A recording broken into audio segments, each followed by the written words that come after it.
This podcast discusses video games, modern culture, and technology, and these podcasters are big fat potty mouths. If you're younger than 18 or are easily offended, please stop this podcast now.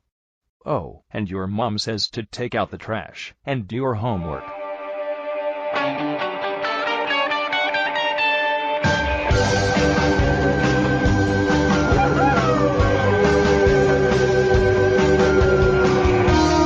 Hello, everyone, and welcome to GameHounds. GameHounds episode 270. We are recording on Wednesday, July 9th, 2014. I'm Edie Sellers. With me is Holy Goalie and no Nick. Yeah. Oh, there he is. Oh. I'm always here. You can't get rid of me. Oh. Wow, you actually... I can't tell. Do you have a lot of... Oh, yeah, there it is. There's the sound of your mic. This sound. Yeah, you gotta get I you. told you, that's my gravitas. Nice thought. Not Yeah. particularly. And in the Just chat room, sheer force in the of chat room, we me. have Kevin Bulwer and Jaeger. Another week of Nintendo. Jaeger asks, yes, another week of Nintendo. Do you want me to find some specific Nintendo news? I'd be happy to do it. Just to satisfy you.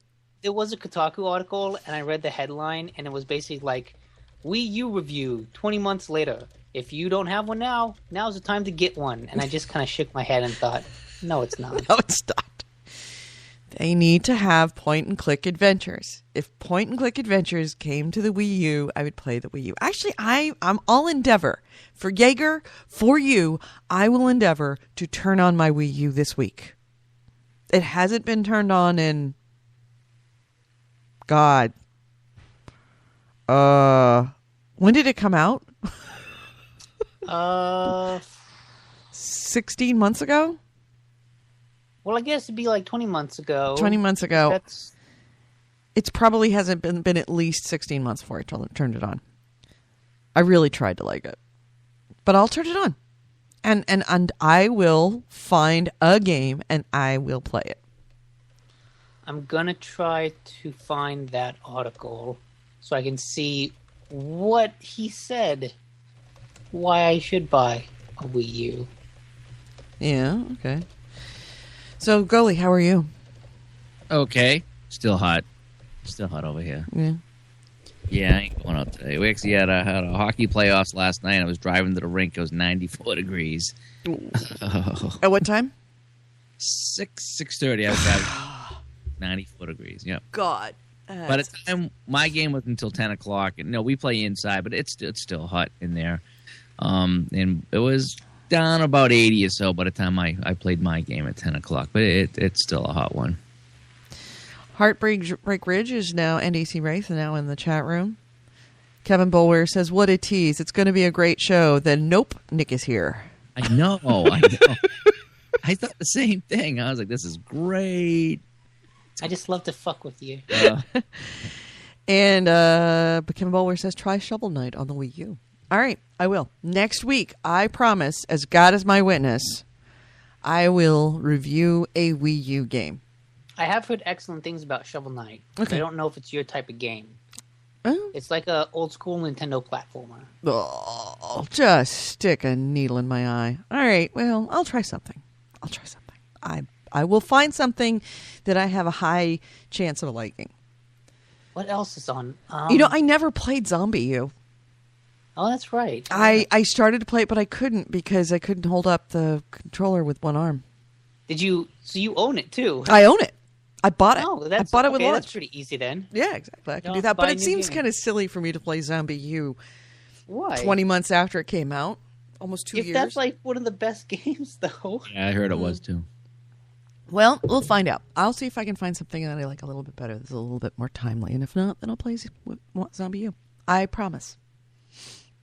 What did you guys play this week? I played something new. I think we all did. Last night for the first time in forever, three of us wound up in a chat room. Yeah, unprepared. I saw Goalie was on. I got on. Goalie was on. I added him to the chat room. Then Nick came flying through, and it's like, oh my God. Yeah. This is awesome. It just worked out because Tuesday nights are my late night. That's the Yeah, because like you're usually asleep by the time we get on. Yeah. like I said, there was playoffs. We ran late, and I don't think I get home until after midnight. And I'm usually home at 11:30, so it was way after midnight. And I showered. And I was just too tired to do any work. Usually I'll work when I get home. I'll work till about 1:30 or so. And I was like, nope. I'm just gonna sit and I'm gonna play some games. 'Cause I'm just too tired. So I sat down. I put on the headphones. I said, "Oh, party invite." and then Nick come on. So that I was up to what 2:30 or so. Just chatting with you guys, and it sucked. You guys played that sniper game without me. I was so bummed. Why didn't you join in? Because I think it's only 2-player for the Yeah, it is. Okay. And I was really kind of tired, and I was really into that baseball game. We'll talk about it in a minute there, but yeah, it was fun. Everybody's it just worked out well that we all kind of get in and played and chatted and tried some things. So, who wants to go first? I know we got a lot of games we've been playing, a lot of newer games we've been playing too. I'll go first. First of all, I also want to say hello to Louis D. and Squeege and Corey Wallace, who just joined us in the chat room. You haven't talked to Squeege in a long time. I know, Squeege. Welcome back. I played at your behest, and you insisted on it last night when you got on, because otherwise I would have totally forgotten that you told me this last week. I played Valiant Hearts. Okay, so first of all, how long did you play, and obviously, what do you think? I played a good 2 hours of it, and up until the point where you are running from you meet the girl in Belgium, and you're running from the planes. So if you've played it, you will know what it is. I'm further than that. I don't know how many hours I'm in. I think I'm in chapter 3 or 4 or something like that. So far the game it stays pretty true to the first part of the game. Okay. And just to review, it is, and how appropriate to be playing it. It is a game about World War I. And, of course, it starts off with the assassination of Archduke Franz Ferdinand. That essentially is the thing that kicks off World War I. And it follows the story of Karl and what was his name? Is it Hansel? Something like that. Yeah, there's 3 or 4 characters in it. Actually, there's 4 characters. And, okay. There's like 4 characters. One of them is a German married to a French girl living in France. Her father, who is French, and an American. And shortly after World War I begins in earnest, when France and Germany declare war upon each other, France expels all German citizens, which is true. This did happen. And that, of course, made Karl have to leave his wife and his father-in-law. And his father-in-law enlists, as millions did at that time, into the French army. So a father-in-law and the son-in-law are now on opposite sides of the war. And it's and the daughter's left at home, and the American comes in because the father-in-law meets up with an American who has joined. And actually, it turns out, and what's also nice about this game is that it doesn't force you to go into historical background, but you can very easily. It's right there on the keypad. Sometimes annoyingly so, because sometimes you'll bring it up. It's like, that's not what I was trying to do. But it has historical photographs and explanations of things and how things went down. And I did not know that early into the war that there were actually quite a few Americans who left the United States and went to go fight with France on the front line. So they were in the early days of World War I before it got into the siege warfare, and then, of course, afterwards into the trench warfare. And the use of mustard gas and all the other fun things about World War I. Wicked World War I feel. I mean, we've been playing World War II games forever. Yeah. Get into this, and it's just the technology is a little less. And the numbers, when you go into it, I did not realize how many people died in 2 months. Oh, my God. Just insane. And, of course, I'm a history buff, so I'm enjoying that part of it. The art style is kind of minimalist, hand-drawn minimalism. But it's got a really cool kind of austere feeling to it, that it's not depressing, but you get the sense that there's something pretty significant. It looks like that game I've been playing, King Oddball. Okay. Yeah. Yeah. It's exactly that style. Although I would say it's a lot cleaner than King Oddball, but it has that feel to it. Right. Really nice. Really nice. I think it looks really nice. Did you get a sense, I think when I said last week I was playing this game to you, that the controls were a little clunky. Sometimes you go to move something and you pet the dog by mistake. Yeah. But at the same time, I also know that that's because the dog is on the wrong place. So I take the dog over somewhere else, or I ordered the dog to go somewhere else, and then I can get to it. I have found nearly no problem with the controls. It's kind of a side scroller point and click. I like this. Pretty much what it is. I hate side scrolling. And puzzle game. Game. Yeah, there's nothing worse than jumping because it's like, oh, you don't make it, do it again. Oh, you don't make it, do it again. Oh, you don't make it, do it again. It's like, oh, there's none of that. It's not a platformer. It's definitely a story-driven adventure / puzzler. And the pace is good. It's kind of a slower pace. It's not wicked fast, kung fu fighting, Mortal Kombat stuff. It's definitely take your time, easy-paced game. Yeah, it's a very easy-paced game. Loving it. Absolutely loving it. Are you reading all the diaries? I am reading all of the diaries because, of course, the diaries of each of the characters are updating as you play it. So it's really interesting. And I am also not using many of the hints. At the very beginning, I needed to use the hints just to kind of understand how things worked.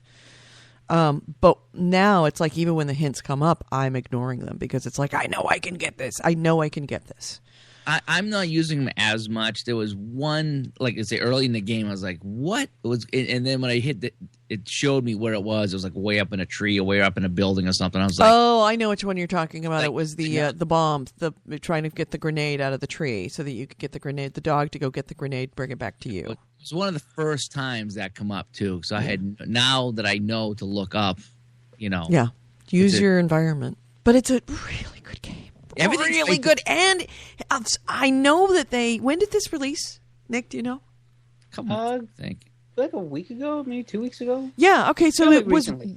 right at the anniversary of the killing of Franz Ferdinand. So that would begin the World War I, and they were making a big deal about it. So I guess, what was it? 150, 200 years? The chat room will know. Let's see what this year is 1940. Yeah, it'd be 100 years. Anniversary. So it's kind of like the big anniversary for it. So they obviously intentionally set the release to be at a time when this topic was on everybody's mind. So it's really cool. I love the fact that I'm playing it right now because there's a lot of misunderstanding about World War I and how bad it was. It was called the Great War for a reason, and World War I made World War II look like World War Zero. It truly did. It was horrible. And it's not a bloody game, but you definitely get the grimness and you definitely get the slaughter. You understand the degree of slaughter that was going on at these times. So yes, Franz Ferdinand is dead. The real Franz Ferdinand, not those fakers who make music. So yeah, big thumbs up so far. Yeah, I've been bouncing between that and a couple other games. I always try to go and advance that a little further down the line. I knew you'd like it because it just totally eaty game. Eaty game. Yeah, it's a puzzler. It's smart. It's not. It's historical, but it's not like rage quit difficult. It's got some decent save points. The story's fun. I love how the characters talk. They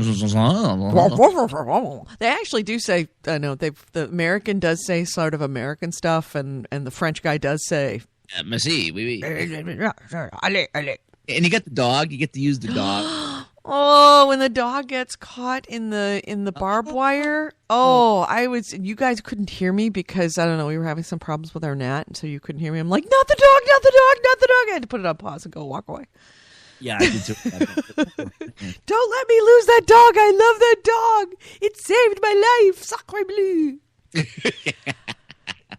So... It's a good game. So if you guys get the chance to play pick it up. It's $15 on PSN. Worth it.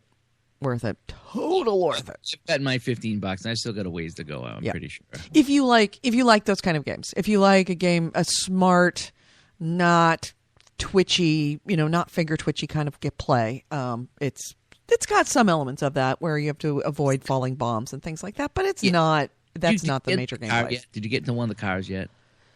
I've got it. Like I said, I just got finished being in the car when the bombs are dropping with the girl from Belgium who's driving. Okay, so you escaped one of the bomb scenes. Yes, I did escape one of the bomb scenes. Back to some old school games. That was pretty and the fun. music is so good. It was. Everything about this game. Yep. Just how hanging onto the car and they're driving away. It was, I'm really enjoying it. I really am. Like I said, the hints are great because there are a couple times. Sometimes you have more patience than other times. And there's a lot of going back and forth. Sometimes you got to go all the way back to the beginning of the map to find something. There was one, I got to say, I was a little disappointed that was really hidden. And you couldn't get by unless you did it. And we're taking some crap in the chat room right now. Jaeger's saying spoilers. Corey Wallace says GameHounds spoiling one game 1 week at a time. Come on, it's a World War I game. How do you spoil a World War I game? Here's the big spoiler: Germany loses. Yep. Wait. Germany loses World War I. They lose 7-1. Germany and Austria-Hungary, which actually is kind of funny. Yeah, they I thought really they won. What? No. I don't. Yeah, 7-1. Wow. Okay, total unrelated. Boy, did Brazil get spanked. I gotta watch the highlights. I still haven't seen that. I haven't seen it either. No. What you have to do, watch the first 20 minutes, or maybe like the first. Because I 29. heard that they have within the first 29 minutes, Germany scored more points than anybody else had scored against Brazil in like the whole World Cup tournament. That was just a battering around the head and face. After a half hour, the game was over. Yeah. The rest of it was just playing for pride or just digging the knife. And it was over. Is there a slaughter rule in World Cup? I don't think so. I don't think so. Maybe they should consider I that. actually read. No, the announcers during the game said that the highest spread of points was 10-1. Wow. I don't know. I forget when it happened. It was another semifinal game some time ago. But yeah, 10-1 is the biggest gap. Yeah, I did not see it. I heard about it because I was in the desert, so I missed France, unfortunately, and I missed Netherlands, and I missed that game, and I was in the desert, or actually that was yesterday, so I could have seen it, but I was unloading and cleaning up after the camping trip, so I missed it, and wow. I heard about it when I got to the rank everybody was talking about. I was like, whoa. Yeah. Okay. Yeah, so getting back to this game, we're not spoiling anything. We're just saying that the hint system does help out because there's a couple of times that I just couldn't see anything. And the hints, there's three hints, and they go up, and they for go easy right hints, the more detailed hint, and then practically giving it away. I guess the third hint. I've never gotten to the third hint. So. I haven't either. I've only had the first couple. I mean, usually by the first hint, you get an idea what you're supposed to do. But there was a couple things that were really hidden, and I saw the picture and the hint. I was like, huh? What? Oh, okay. But I never would have found it. So, but yeah, that's good. So, what else you been doing? Me? That's it. That's all I had time for. Last week, as you know, I got into the car immediately after the show, which to my husband means 7 hours later. Oh. But we got in the car and left. And by the next morning, we were completely out of all kind of internet. No cell phone, no internet, no nothing. And in 100-degree heat, running the dogs around. And attaching fireworks to drones and sending them up into the air. Because we can. Nice. Nick, I didn't know you picked up Sniper Elite 3. Yeah, I did it a couple days ago. It was like I had beaten Transistor the day before. Well, not beaten it, but I had platinum medaled it. So I'd kind of done everything in it. By the way, that game is still awesome. But I was kind of sitting there thinking, like, well, what else do I have to play? I don't want to go and just, like, do side quests in Watch Dogs. I finished Transistor. Like, I could play some games on Steam, but, like, I just kept thinking about Sniper Elite 3. Like, it was just this bug in the back of my mind. Mm-hmm. So I decided, okay, I'm just going to download it. And I saw it was 20 gigabytes, and at first I was really upset because I thought, God damn it, it's going to take, like, 12 hours to download. But we recently got a really great internet connection and really great router. Downloaded 20 gigs in an hour. Awesome. And so that night, I started playing and started shooting guys in the face. And I'm really, really enjoying it. Did you play 2? Have you played 2 yet? No, I didn't actually. It's too bad because 2 was a good single or double A game, okay? And it had a lot of quirks, and I think I talked about it on the show a little bit. 3 got rid of 80 to 90% of the quirks that bothered me about 2. So 3 is if you won't like 2 now. That's why I told you play 2. You won't like 2. You'll go back and like this and that and this. 3, they've really spread out the maps. It's not so linear. I like how you can shoot and then relocate and stuff like that. So I'm glad you're playing it though. So you're liking it so far? Yeah, it's strange because I'm used to like modern games where when you have a sniper rifle, it's always silenced, and so when you have a sniper rifle, you're just picking guys off left and right, and no one knows what's going on. But in this, like, the sniper rifle is always loud. You can't get it silenced. So what you have to do is you have to shoot, like, hopefully kill a guy, but no one will know where the shot came from at first. Yeah, the first like, they all get on alert, but they won't know exactly. Unless there's noise. Did you see the noise meter? Oh, yeah. Like, I always look for the noise. Like, if you're next to an engine, Yep. It will mask your shots, and that's when you kind of become silenced. But if there's nothing like that, when you shoot, you put everyone on alert, and if you shoot from that same spot again, then they'll know where you are and they'll start coming to investigate. But if you relocate and you move like 40 meters away, then that kind of resets it and you can shoot again and no one will know where it comes from. Yeah. So it gets into this really cool, stealthy kind of gameplay where you're like shooting, then relocating and shooting and relocating. So you have the options. I really like that. Like I said, you can kind of shoot that first shot and alert everybody, but then hide, and they don't know where it came from. Or you can wait for the noise and then shoot, and then you can disguise it under that. They still find bodies though, which is good because back in 2, they walk right by bodies and not even care. Not all the time, but there was enough times I go, really, you just gonna all clear. I'm just gonna walk over this guy's body, all clear. Yeah, nothing. It's like, oh, Jim's taking a nap. yeah. I do like so. The only thing I haven't liked is a lot of daylight missions, and I actually like that because I don't know. I feel like I've played so many shooters that take place at night, and like, oh, you gotta be stealthy because it's at night. I like that this is a stealth game in the day. It feels really different. It is different. Yeah, I know. It just there's that one night mission that's really fun because you can hide in the shadows. But you're out in the daylight in Africa, and just like I said, you got to shoot and duck. Uh-huh. Yeah. How long in the campaign are you? I just did the mission where you had to rescue the guy from the castle. Okay, yeah, I'm a little ahead of you. I'm doing like a mission a night.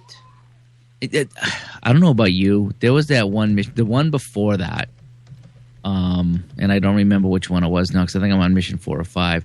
It took me, I gotta say, 5 hours.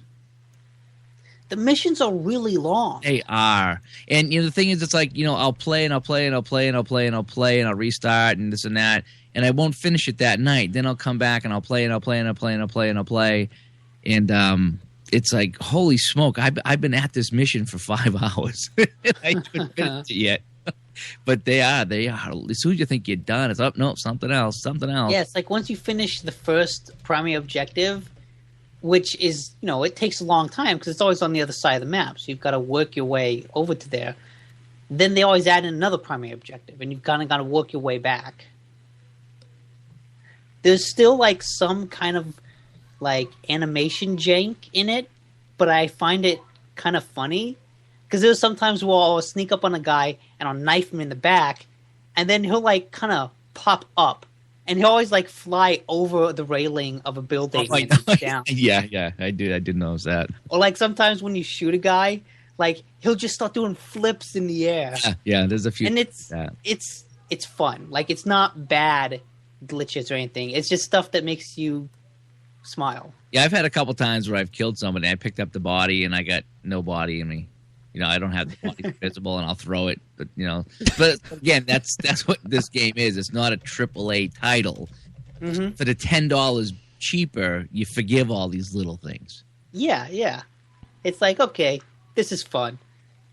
Oh, did that man just flip over 3 times? My shot was powerful. Yeah, I actually had to turn down the kill cam because I turned it up because I liked it. But now it's like all the time I'm getting it, so I had to turn it way down so I could. Well, if you just hit X, you can skip it. Yeah, I did find, but it's like sometimes you get in a groove, you know, you're like boom, boom, boom, and it's like boom, you're like no, I want to keep picking these guys off. Now I got to reorientate myself. I was playing one of the multiplayer modes with Chaos yesterday, and I got into a good groove like that. We were playing I think it's Overwatch mode. That is fun. I played with him myself. Yeah, that cool. Was 2. 2 had that, and it was good. But this is better. In 3, it's better. The one I played with him, I was I was the sniper, and he was the spotter, and he was running around, and I was picking guys off. And I in the other one, you were kind of limited to where you could move as a sniper. This one, I moved pretty far, and as he moved, I moved with him, and it felt like we were working together, and that was so fun. The only thing is they don't have a random lobby. You have to team up with somebody you know. Mm-hmm. That's the only bummer I found out about the multiplayer is that I want to play, but unless someone on my friends list is playing and is willing to play, I can't play. Yeah. But it is fun. Now, did you play what did you play, spotter or sniper? We did both because we played both of the missions because there are only 2 missions in Overwatch, which is kind of unfortunate. Okay. But we switch roles every now and then. And what's cool, so like how Overwatch works is like in the main game, you have binoculars that you can use to highlight enemies. But in Overwatch, one player has the binoculars and one player has a sniper rifle. So you have to rely on the other guy to spot people for you. And the first time we went through, I was a spotter, Chaos was a sniper, and we did it real stealthy because we kind of had to. Because there were a whole bunch of guys and they had tanks coming in.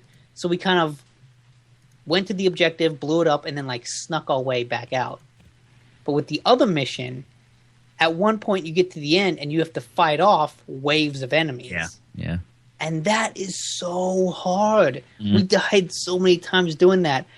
But it was fun because I was a sniper and I got into that groove that you're talking about where it's just headshot, headshot, headshot. And at one point, a car came by with a bunch of men sitting in the back and it lined up and parked just perfectly so that when I shot through 3 guys. Oh, that must have felt nice. Oh, it did. It felt good. I've got and it's just double.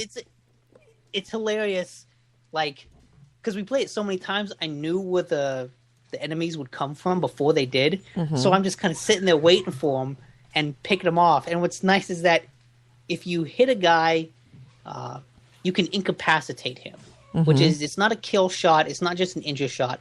He'll fall on the ground and still be alive, and one of his other teammates could come over to him and revive him. You take him out. That's awesome. Yes, and you take him out. So it got to a point where I just kept blasting kind of chaotically because there were a bunch of guys, and I incapacitated 3 guys.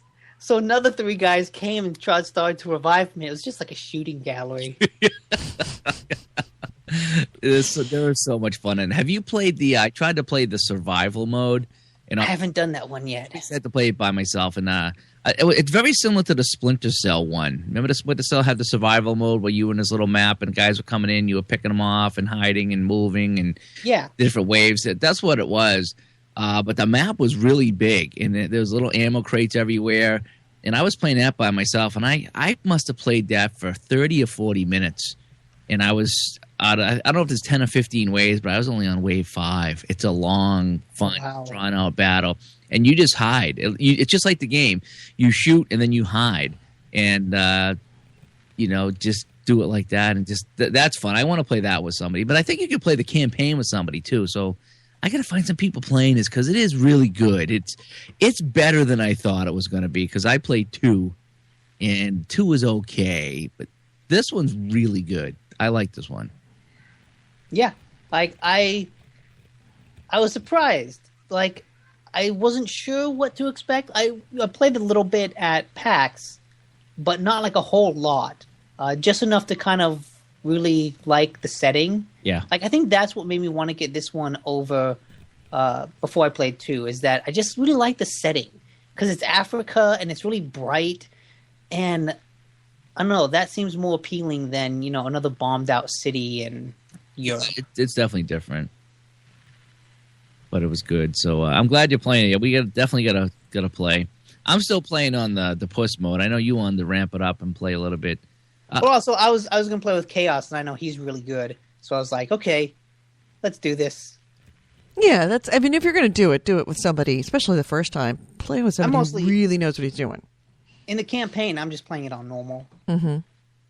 Or what is like the normal difficulty. There's actually something called the custom difficulty, which seems interesting. Like you can kind of change, like I want realistic bullet physics, but I want the enemies to do very little damage to me. So that kind of seems like a neat way of adjusting difficulty. Yeah, I haven't got into that yet. I just put it on simple, whereas X marks the spot. I haven't got into wind or gravity or anything yet. Yeah. Once I get through the game, I might go back and do that. But for me, it's just been fun, and people are making fun of me because I just played on the simple mode, and it's not realistic at all. But for me, that's how I have my fun. Line it up, take the shot, X marks the spot, boom, you're done. Mm-hmm.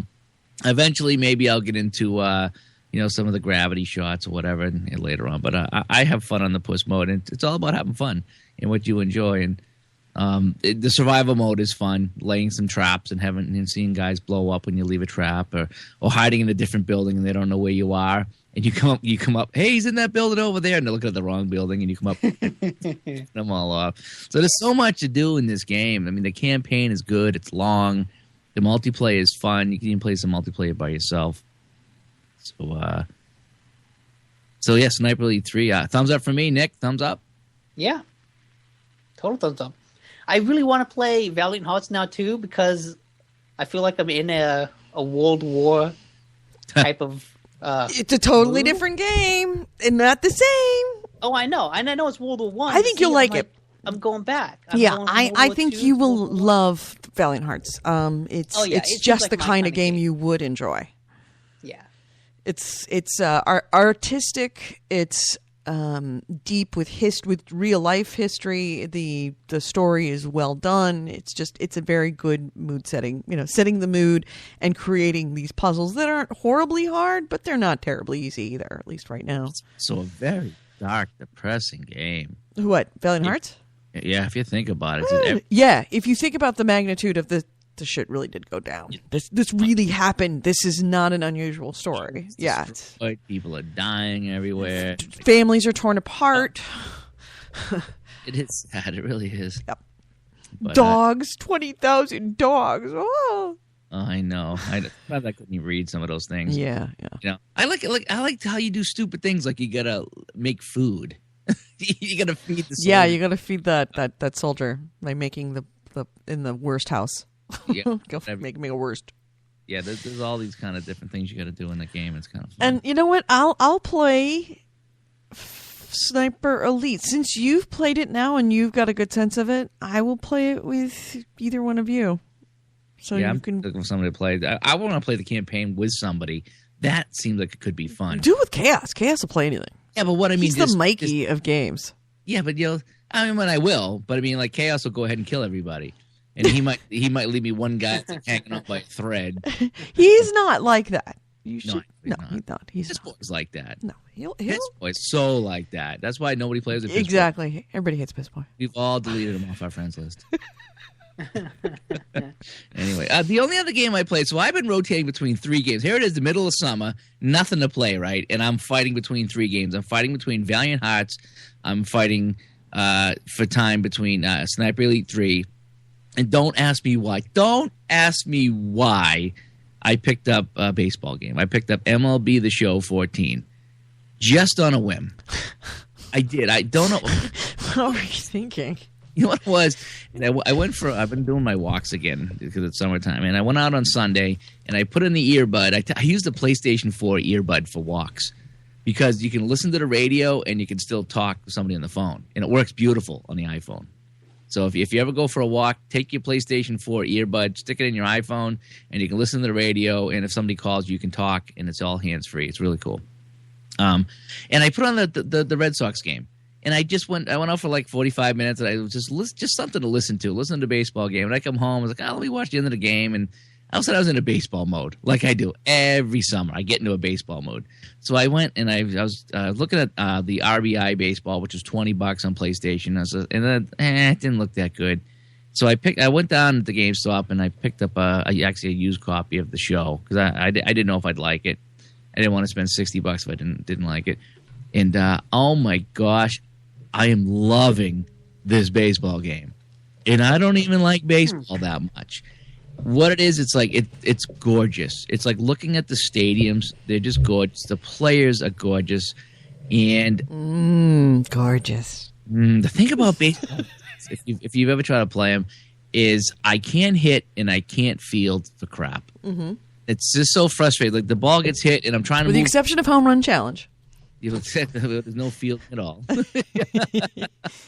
But it's like I could never hit the ball and I could never field the ball because I would go to run, I'd run in the wrong way, and it just wasn't any fun. It was like watching like a little league game, everybody chasing the ball. So this game here has a beginner setting and all these sliders, like Nick was talking about with Sniper Elite 3. You change all your controls. I took the pitch speed and dropped it to 0, as low it would go. Then So essentially you were playing T-ball the show. No, it actually... That's so cool that you can do that, though. But don't get me wrong, it doesn't come at you slow. It slows it down a little bit. Okay. So a pitch will take 1 second instead of a half a second. Okay. Okay, that's still a... Oh, yeah. Okay. And I streamed this the other night, too, because I had a couple people ask me about it. So I actually streamed it on the GameHounds Twitch channel, twitchtv.com/thegamehounds. Nice plug. And so people got to see some of the settings that I use, and the pitches are coming in fast. Don't get me wrong. It was not like you had all day to decide, but it's just that split second to see if it's going to be a ball or a strike, because otherwise you just swing at everything. But I'm slowly getting to a point at this slow speed that I can see if it's coming over the plate or not. So I can finally hit the ball, but I set everything else to automatic. The runners run automatically.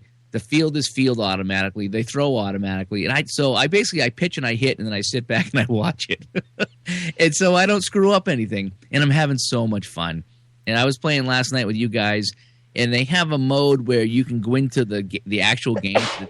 So I looked, and for some reason I wanted to play the Mets. One of our listeners is a Mets fan. Actually, a couple of our listeners are Mets fans. So I said, I'll play the Mets. And they were playing the Atlanta Braves, and there was an actual game they played last night.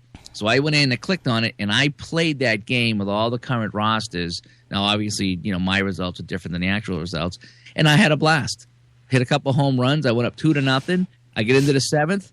They tied it up with a couple runs. We went into extra innings, and I hit a walk-off home run in extra innings last night at 2:30 in the morning to win the game. And I had so much fun. I even put a couple of screenshots up on Facebook on the GameHounds page.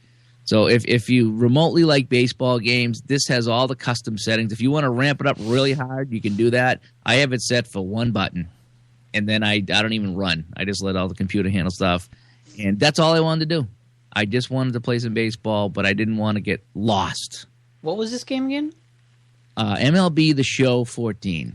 The show. Because, the problem I've always had with those type of sports games, with any type of sports sim, is that they're just so damn complicated. Yes, yeah, and that's what they've done in the last few years, especially with the hockey, is that you can change your speeds, You can change all the settings, so you could really ramp up the human and drop down the computer. So I ramped it up so I would hit more, or at least foul the ball off more instead of swinging and missing. And like I say, I dropped down the computer speed on the pitching a little bit so I could see it a little bit better. I'm letting the computer handling the fielding and all this. But at any time, you can go in and change a setting and say, nope, I'm going to control my runner. I'm going to control my fielders. So it has that customization. Because I could never play a baseball game, ever, because I couldn't hit. I couldn't see the pitches, and I just gave up. But this one here, just you change everything, and just the graphics are so phenomenal. The replays are phenomenal. The stadiums are phenomenal. It really is. So I've been playing a lot of that, and I'm fighting now. I'm fighting between the Valiant Hearts, Sniper Elite 3, and MLB The Show 14. So I'm in a big wrestling match about what I'm going to play. Went from having nothing to play to having exactly 3 things. Exactly. Yep. And I got a list of games coming cool. Later on when we do the news. I got some games coming out we can talk about. But for right now, in the dull summer months, there's 3, and I would say 3 good quality games I'm playing right now. I'm not talking about the little arcade games. I'm talking 3 really good games I have right now, and I'm really excited to play all of them. And I rotate. I played all 3 of them last night. I'm so glad. I'm just going to make best time for Sniper Elite 3 to come out because it's kind of in between the big fish in a small pond. Yep. Exactly. Yep. It's a perfect time for it to come out because it's not fighting with all the November releases or September. Yeah, no, where we'd just be completely lost in that because in another 2 months, we're going to be inundated with AAA titles. Yeah, when they get the Destiny out and Far Cry 4 and Call of Duties and all that's there, this is going to get lost. But right now, by itself, for $50, Sniper Elite 3 is so much fun. It's a long game too. I've been at it. I got to have 10 hours into this, maybe 20 hours in this, and I'm still, early on. Just because I'm taking my time. This is one game you can't stream. Some people are saying, hey, can you stream on Twitch Sniper Elite 3? It's like, no. Because you need to concentrate, and it's boring. Do you agree, Nick, that if someone would watch you playing it, they'd be bored out of their mind? Yeah. I mean, I'm crouching and crawling everywhere. Yeah, so it's not a run and gun. I mean, sometimes it does get crazy, but when you shoot and then crouch down and you wait for a minute or two for things to die down, it's not audience friendly. Yeah, Andrew Smith in the which is Chaos in the chat room has pointed out. Let's not forget Diablo 3. Yes, that's on my list of things to talk about that are coming out September, I believe. Yep, 2 months. 2 months. 2 months. Yeah, I can't believe it. So, Nick, your choices of games this week. Like I said, I played Sniper Elite. I played a lot more One Finger Death Punch on PC, which, God, I love. Playing that game makes me want to go on Netflix and watch the first martial arts movie I can find. I just want to watch 70s Bruce Lee, Jackie Chan movies. That is not a bad thing at all. No, it's not. It's so cool. I've been playing a lot of this iPhone puzzle game. I've had it for a while, but I've never talked about it. Called Kami. Kami as in communist? No. That's what I thought you said. Dirty commies. That's what it's called. It is Kami. That would be a totally different game. It's spelled Kami. Oh, Kami. Got it. I hadn't even thought of that. But I guess it means paper in Japanese. Okay. And it's basically this puzzle game where you're always faced with a kind of grid. And it's kind of origami-esque where it's there's 2 colors on the grid. And your goal is to change the color of that group of paper so that it's all one color. And so you'll get a puzzle that's 3 shades of color that are all just kind of in big blocky squares. And you have to decide, well, I'm going to turn this black box red in order to connect these 2 other red boxes. And then I'm going to turn everything green because the background is green. And now you've covered the whole screen. and you pass level. And at first, it's really easy. Like, the very first level is just a red box and a black box, and all you do is change one color. It's one button, and you pass it.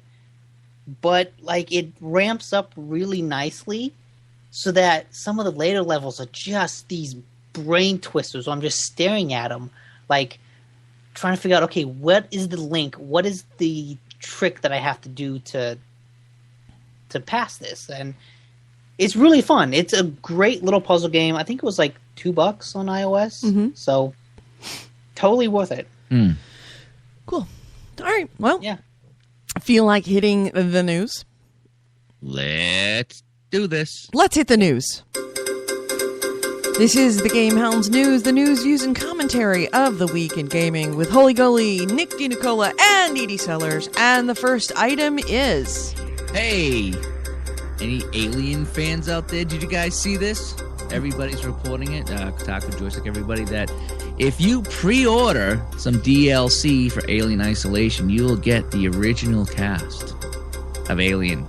And That's pretty cool. That's kind of cool. Well, it's good, but it's also bad because obviously any Alien fans are going to want to play this game and be, with Ripley and Dallas and all those other guys that are in the game. But it also means that you're pre-ordering the DLC, and if the game sucks, because Alien games are always awesome. that's the kicker. That's a double-edged. Yeah. Is that if you pre-order the DLC, you can play with the original cast, and that's what we're all familiar with, and that's what we want to play. You can play the original cast in a gigantic screaming pile of shit, possibly. Yeah, possibly. That's Colonial Marines let you play as some of the characters from Alien. yeah, they did. But I guess there's actually one mission that you actually take Ripley and you try to escape after everybody was killed. So as long as it's not a horrible game, this pre-order DLC might be kind of cool. But again, if it let's just be realistic. Could it be any worse than Colonial Marines? That's true. Really? Even if it's a smidge better than Colonial Marines. That's right. You could say, well, at least it's not Colonial Marines. Exactly. Yeah, Heartbreak I don't Ridge. think it could. Like, if it did, it wouldn't be released. You'd think. You'd think. I would hope. I feel like Colonial Marines is as bad a game can get, and someone will still say, fuck it, just put it out because some sucker will buy it. Like, if it's a smidgen worse than that, it would be unplayable. You'd think. It'd be fundamentally broken. Wow, I don't know. I mean, it's kind of like the concept of war. You can't possibly understand how bad war can be until you get into a war. And it's like you can't possibly understand how bad a game can be until somebody creates a new level of bad. I survived Colonial Marines, man. I'm getting flashbacks. Heartbreak Ridge says, I want the Aliens, Hello My Baby, Hello My Honey, Hello My Ragtime Gal DLC. Oh, yeah, that would be fantastic. You know what? I would actually buy the DLC just for that, even if it's a shitty game. Yeah. But you know what? This will probably be available for release after the game comes out. I mean, really, when you think about it, It'll be available. Yeah. Yeah, you'll be able to get it somehow, somewhere. Yeah, so if you're Alien fan, definitely want to check that out. I don't know. I mean, as it gets closer, I might. If anybody wants to be the sacrificial lamb, the canary in the coal mine, and go get that, let us know. Like Nick says, at some point it will be available to everybody. Yeah. But it's just if you want. I would be surprised if it wasn't. Yeah. Hey, select Xbox 360 owners are being offered $75 in credit if they buy an Xbox One. Because Goalie decides to go off and take all of the top line stories. What? Because you just did the first story and now you've done another story? You have to rotate. No, you have to rotate. Yeah, Yes. yell for not bringing any news. Now Well, then you shoot your rod all at once and then you won't have anything at the end. The whole thing is to spread it out like a layer of butter on top of the toast that is this show. either. Not just Don't just come in there and splatter paint the walls with all the news. Do you want it all the way in or not? No, that's the thing. It's like you don't know what our news is. So you might be taking all of our news and nobody's got anything else. See, that's why you have to spread it around. If you brought this story, you could be taking all of my news. I actually haven't heard of this story. Okay. So, Goalie, explain this to me. Yeah, Goalie, you explain it to me, and then I'll fill in on the parts that you didn't actually research. Wow. Wow. See those tire tracks on my back? Holy Go. cow. Just Yeah, go. so there's some Take it. DLC coming up for Valiant Hearts. It's called Thrown Under the Bus. Okay. No, Where- go, Goalie. Just talk about the thing. Yeah, so you might have got a notification on your Xbox 360 offering you $75 in Xbox credit if you pick up an Xbox One. So you can be used for games, movies, or anything else. So I guess you could pick up a free game, a free $60 game or something like that with your credit. But a big push by Microsoft now that they've dropped the price, get rid of the Kinect. They're really trying to push this Xbox One, and here's another way. So I guess the bottom line is keep waiting. Good things are coming. They pretty soon you're gonna get free bananas. Yeah. Get an Xbox. What- So fill in the holes. So I'll fill in the holes. What it is that it's completely random. Microsoft has said, to a Microsoft spokesperson said, I think it was today or yesterday, that this short-term promotion is offered to select Xbox fans in the US, Canada, and the UK. They were supposedly targeting high-value users of 360 who had not switched over to Xbox One. However, everybody at Joystick actually mentioned that nobody at Joystick actually got this offer, which you'd think that they'd be pretty high value users. Exactly. And in addition, other Eurogamer said that because all of this was discovered on NeoGAF or NeoGAF, that people were went on to we were going on to NeoGAF saying, hey, I started up my Xbox and I got this splash screen that I've got a code for $75 if I switch over to Xbox One. So that's how it was kind of discovered. Now, according to Eurogamer, in that original NeoGAF poster who said, hey, look what I found when I turned on my 360, he got the code despite the fact he already owned an Xbox One tied to his Xbox 360 gamer tag. So it's not necessarily going out to either high value users, meaning either they're using a different level of other than people that play a lot or people that buy a lot of games. And it's not going out necessarily to people who just have 360s and not an Xbox One, even though that's what it's ostensibly to do. You will know because you will start up your 360 and you will get that splash screen. Yep. So it's pretty much catch can. No way to know whether you got it or not. And there's no way to predict whether you've got it or not. Well, I'm turning on my 360, so you get to watch this live lotto drawing. You can watch this live audio. Right. Yes, you can watch this live audio. Yeah. Yeah, I haven't turned on my 360. I thought about doing it this morning, but I figured I'd wait until after the show. Nick, do you have an item, or Goalie, if you want to go? I have an item that's kind of interesting. Like, speaking of games being more inviting, like the baseball and stuff, there's a competition going on now for Dota 2, Valve's sort of big free-to-play game called the International. And it's a MOBA, which is like a massively online battle arena, which is the name of the genre. And it's a really popular genre for esports. And Dota 2 is like a huge esports game. And the International is like a huge international esports competition. And like Valve sells this compendium, which is kind of like not a manual, but like a guide for the competition. And they sell it, and a percentage of all that sales goes into the prize pool. So the competition has like a $10 million prize pool. Oh my God. Yeah.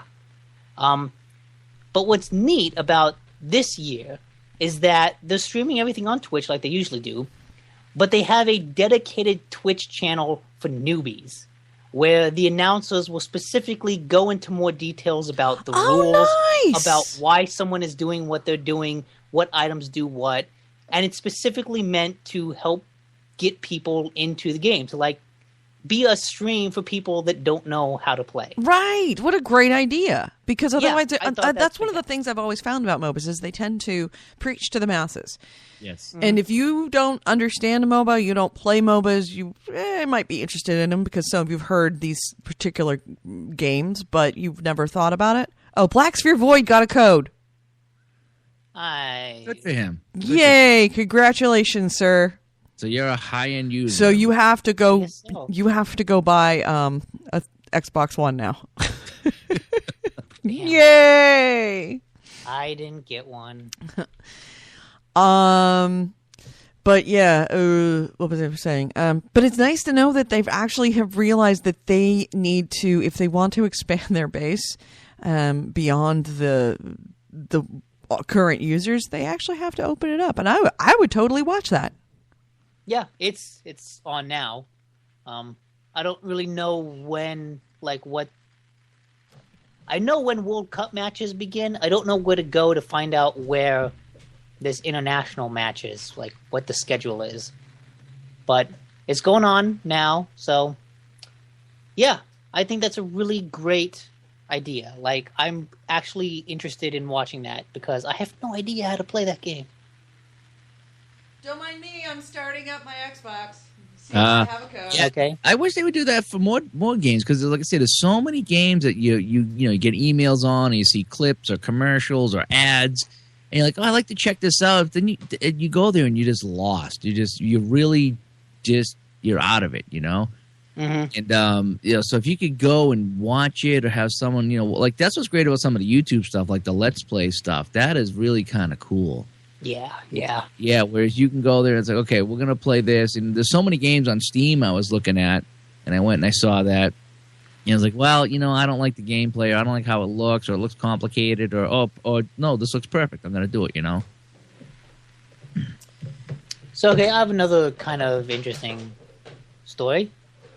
You remember a long time ago at E3, Ken Levine said that there would be a BioShock game for the Vita. Yes. But that never really panned out. No.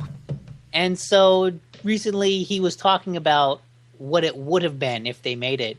And he said he's thinking about a Final Fantasy Tactics style thing set in pre-fall Rapture. That would have been kind of cool.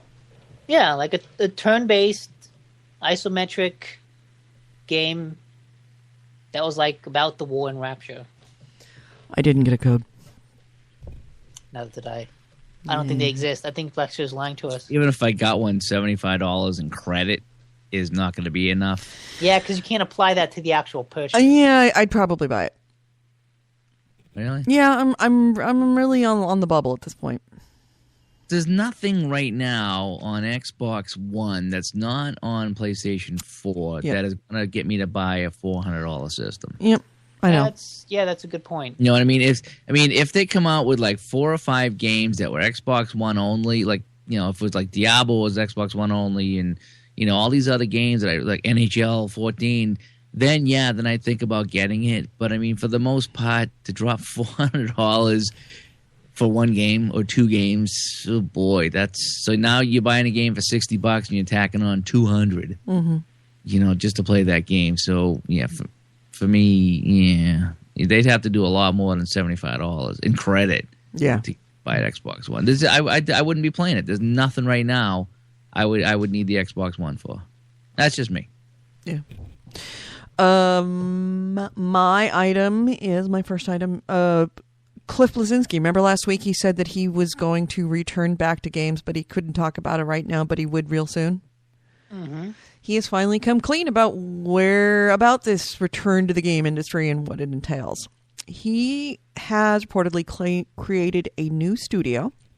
His studio is called Boss Key Productions, and Boss Key Productions is going to partner with Nexon America to create a PC arena shooter codenamed Blue Streak. Yeah, exactly. I was expecting more. Yeah, PC arena shooter. I don't like. that's Yeah, This guy gets a lot of attention. All you hear is his name, and it's just you wonder what he's done. Well, he made Gears of War. Like, he was kind of the lead guy on Gears of War. Yeah, he was the chief game designer for Epic. Yeah, but what have you done for me lately? Oh God! Wow! Your Wow! last one Get sucked. Albert Einstein overrated. Cameron Diaz, sorry. Didn't- Cameron, you are likening Cliff Blazinski to Cameron Diaz, really? in the mask. And I'm no fan, but seriously. Mask. She was unbelievable in the mask. And now it's just like, okay.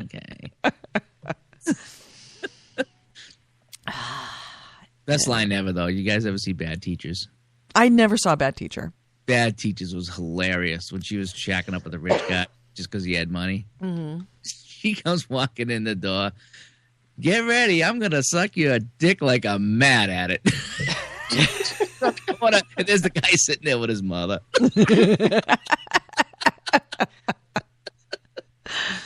Oh, it was. Grim Fandango. It got mentioned by Jaeger. Grim Fandango Jaeger says Grim Fandango stays PS4 only. No, actually, Grim Fandango is officially going to be a PC, Mac, and is it also Linux? I think so, yeah. Yeah, PC, Mac, and Linux as well. So pretty much the only things getting left out is Xbox. All of them.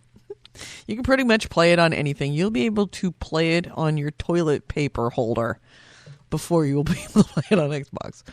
But yes, Grim Fandango is definitely coming out for the other three. And I think, and that was kind of funny, I was mentioning it last night to Goalie and Nick and Chaos. When you're out in the desert and you have nothing to do and no distractions, your brain starts working on shit. And I realized that, and this may not be that, mind-altering information, but if you want to see more of the LucasArts catalog come out and be re-released, even if you have played Grim Fandango, or even if you don't care about Grim Fandango, but you care about the other games, buy Grim Fandango, because this is going to be a proof of life for whether point-and-click adventures are actually going to be doable and marketable on consoles. I'm absolutely sure of this, that if Grim Fandango does really, really, really well, you will see a ton more point and clicks on console. Not just the Tim Schafer games, but all of them.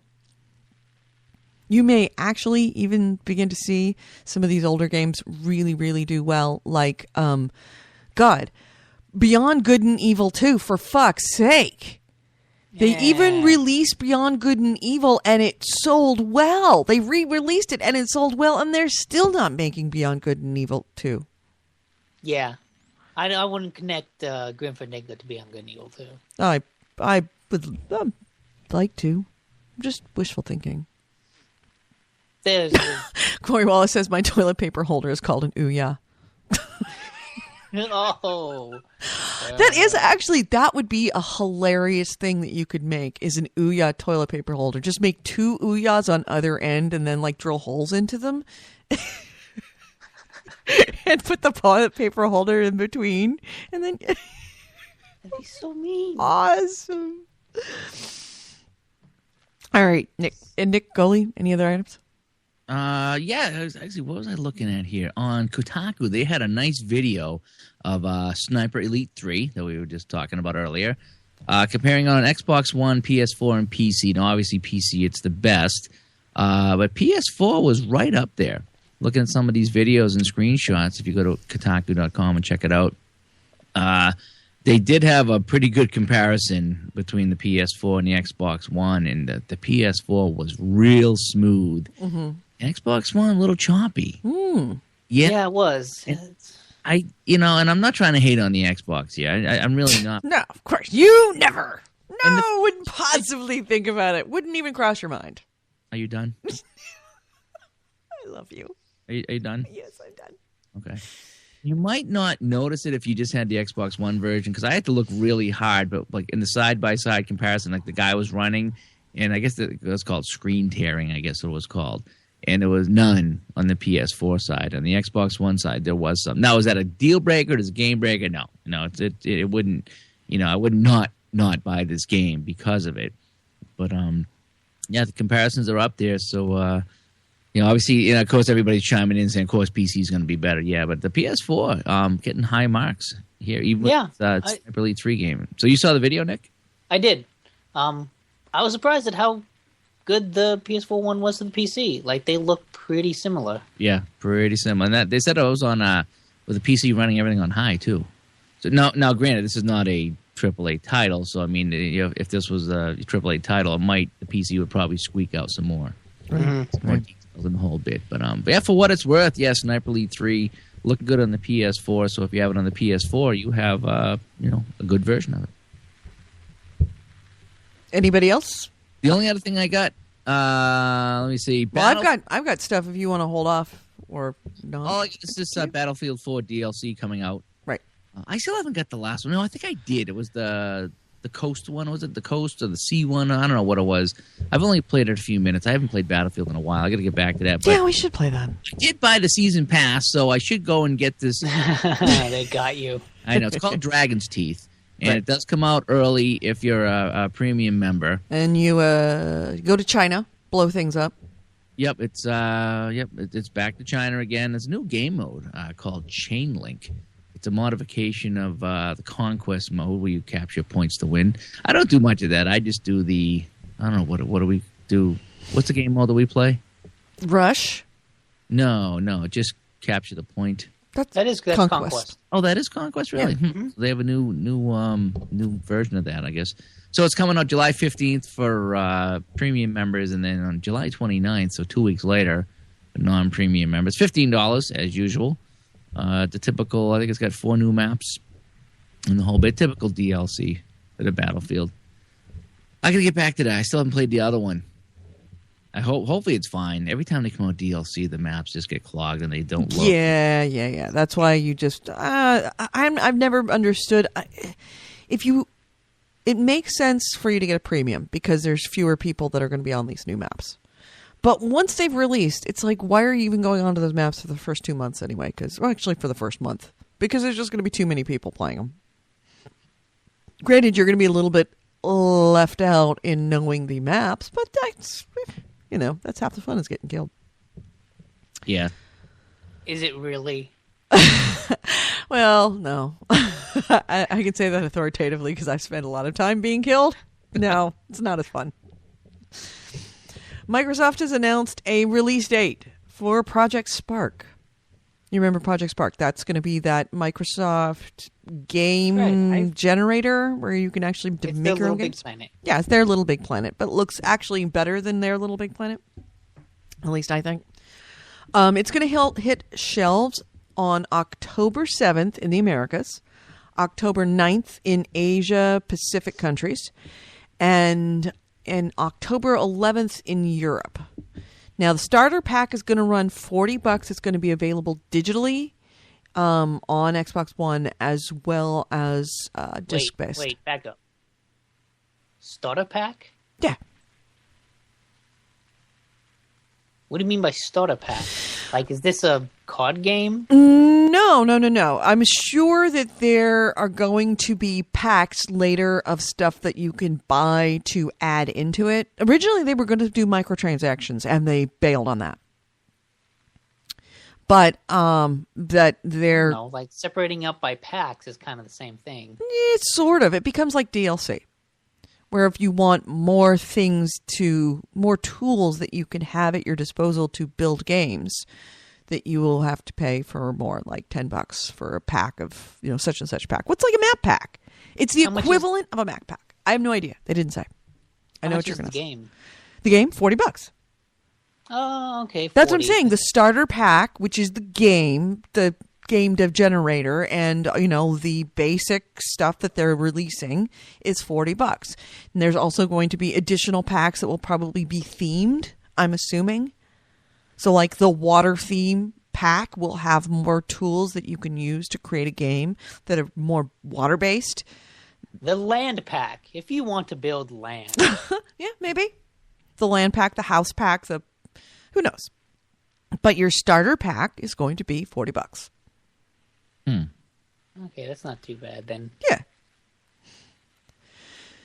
Also, you hear about the new Destiny beta? No. Okay, so I think. some people got into the Destiny Alpha last month after E3. Sometimes some people didn't. If you didn't, don't cry. You have a second chance. There's going to be a public beta that is going to launch on PlayStation platforms July 17th and on Xbox One and 360 on July 24th.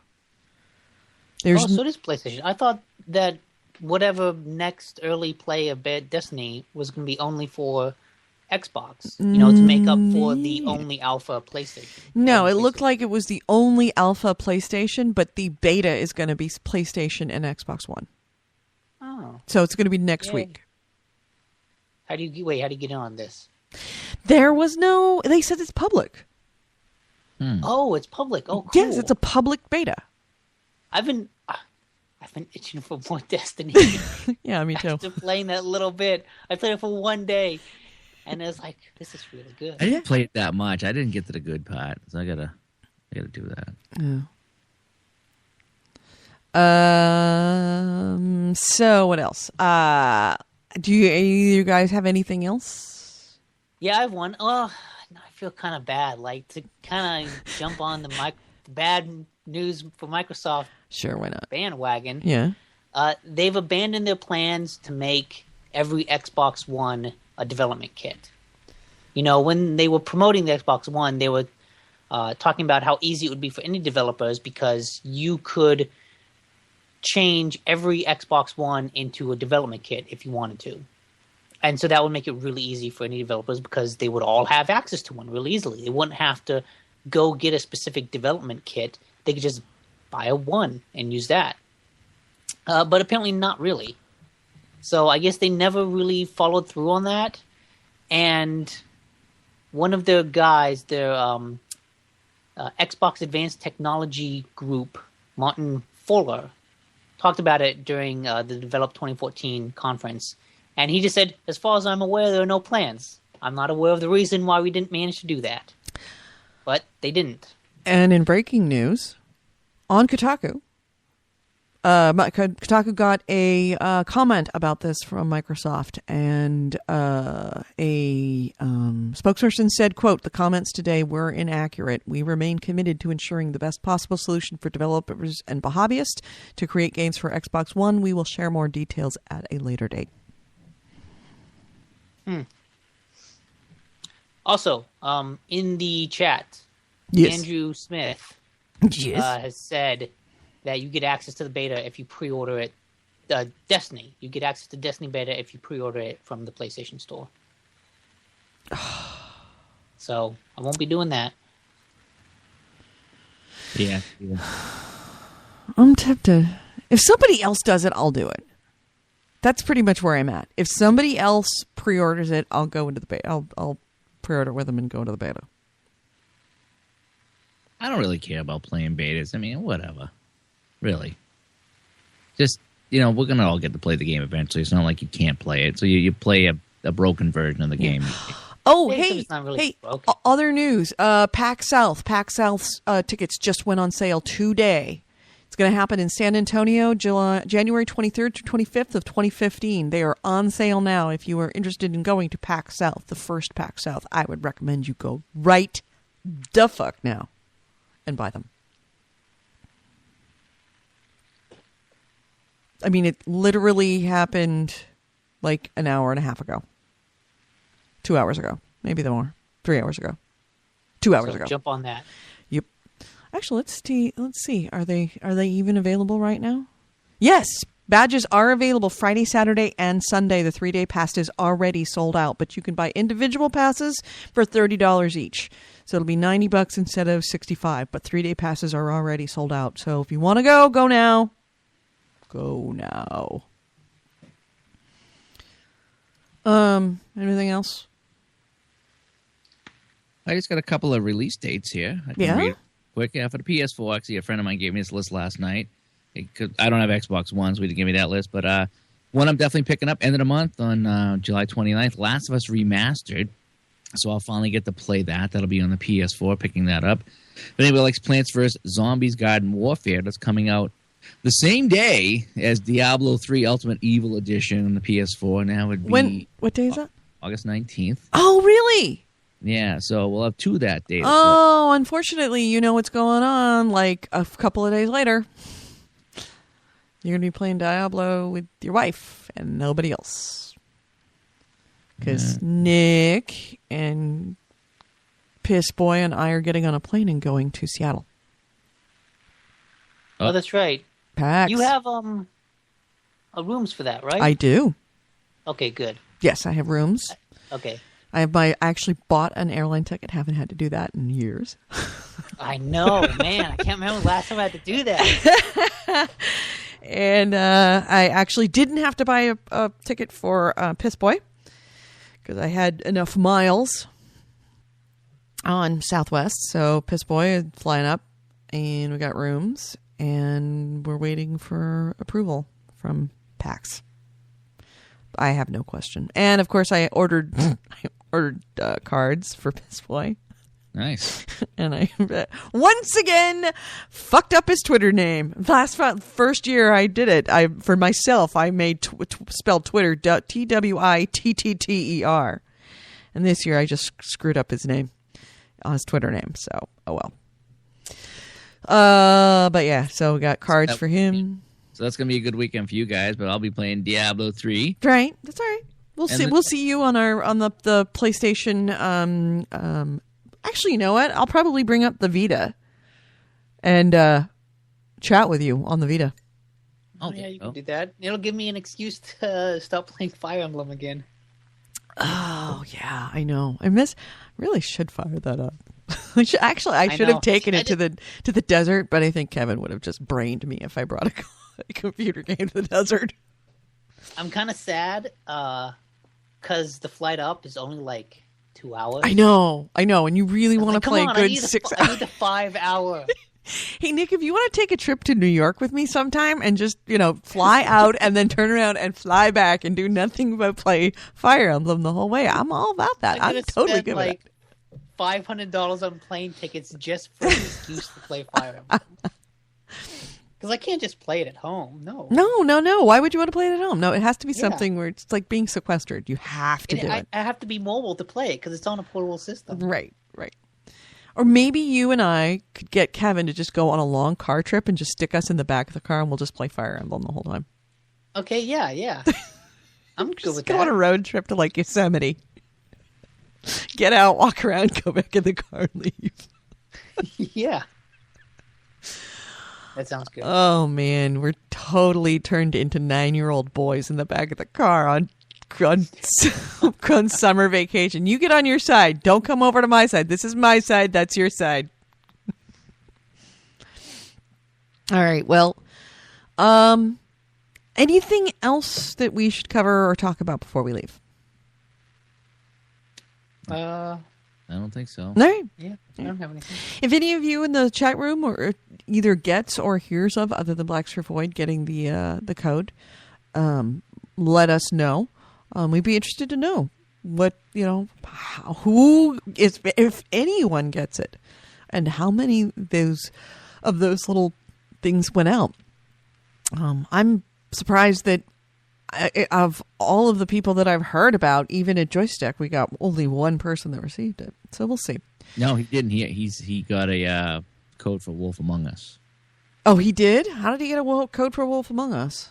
I don't know. He just posted that on Facebook. I put the picture up. It was not the $75. Yeah. Oh, okay. So maybe they're passing out more codes. Valued member Xbox Live, you've been selected to receive one free code for episode 1 of the Walking Dead season. Walking Dead.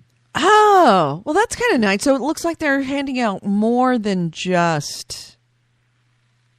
It says redeem your code here. Oh, he even put the code on there. He put the code on. Hello.